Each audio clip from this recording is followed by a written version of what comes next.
বাংলাদেশ জাতীয়তাবাদী দল কিন্তু একটা গণতান্ত্রিক প্রক্রিয়া যত তাড়াতাড়ি সম্ভব একটা পার্লামেন্ট আনা যায় সেজন্য কিন্তু আগের থেকেই বলে আসছে এবং এই যে আপনার অন্তর্বর্তীকালীন সরকার তাদের কাছে দাবি জানিয়ে আসছে।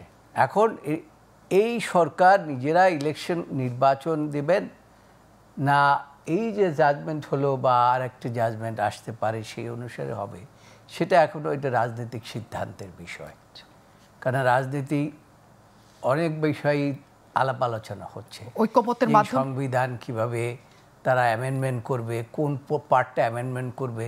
ইতিমধ্যেই আপনারা শুনেছেন আমরা একটা অ্যামেন্ডমেন্টের বিরুদ্ধে দাঁড়িয়েছি যে বিচার বিভাগ নিয়োগের তারা কোনো অ্যামেন্ডমেন্ট না করে সংবিধানের 95 ধারা অ্যামেন্ডমেন্ট না করেই একটা অর্ডিন্যান্স করে নিশ্চয়ই, এবং সেই আলোচনা চলছে এখন। ঐক্যমত্য কমিশনের বৈঠকে আপনাদের আমরা দেখি নানা কিছুতে ঐক্যমত্য আছে, নানা কিছুতে আবার ঐক্যমত্য নাই। তবে আমরা মনে করি যে এই যে খায়রুল হকের যে জাজমেন্ট এইভাবে করে আর কোনো বিচারপতি সৃষ্টি না হয়, আর জন্য কেউ খায়রুল হক না হয়, এই জন্য দায়ী কে?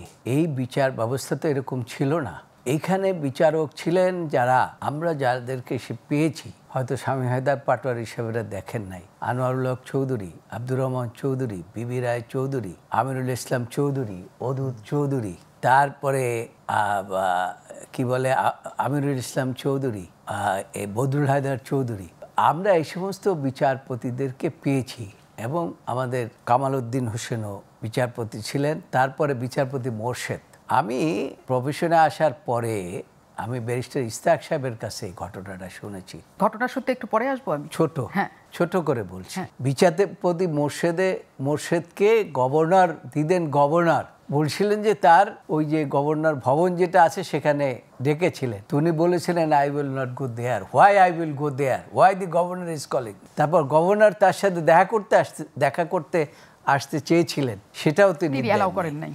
This was the personality of the justice. তো সেই অবস্থার থেকে আজকে বিচার ব্যবস্থা ফ্যাসিস্ট সরকারের আমলে, যে কথাটি পাটোয়ারি সাহেব বললেন, রাইটলি বলেছেন যে এই সমস্ত কিছু পলিটিসাইজ করেছেন বিগত সরকার, এবং এই পলিটিসাইজ করে আপনার পুরো বিচার ব্যবস্থাটাকে একটা ধ্বংসের মুখে ঠেলে দিয়েছে।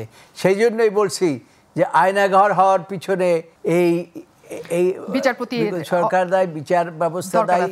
অন্তর্বর্তী সরকার চলছে, এই সময়ের মধ্যে অন্তত এই মেয়াদে তত্ত্বাবধায়ক সরকার ব্যবস্থা চালুর তো কোনো সুযোগ নাই নাকি আছে? না, এটা বলা যাবে না। কেন? মানে এখনো সুযোগ আছে? এখনো তো আলোচনা হচ্ছে। আচ্ছা, গত পরশুদিন শুনলাম যে রাজনীতিবিদরা বসেছেন সরকার প্রধানের সাথে এবং অন্যান্য নেতৃবৃন্দ একসাথে বসে তারা এই সম্বন্ধেও আলোচনা করেছে তত্ত্বাবধায়ক ব্যবস্থা ফিরে আনা যায় কিনা।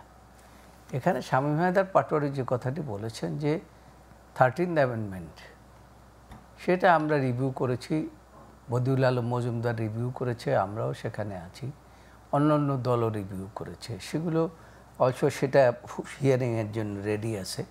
আমরা যত তাড়াতাড়ি সম্ভব হিয়ারিং করার চেষ্টা করব।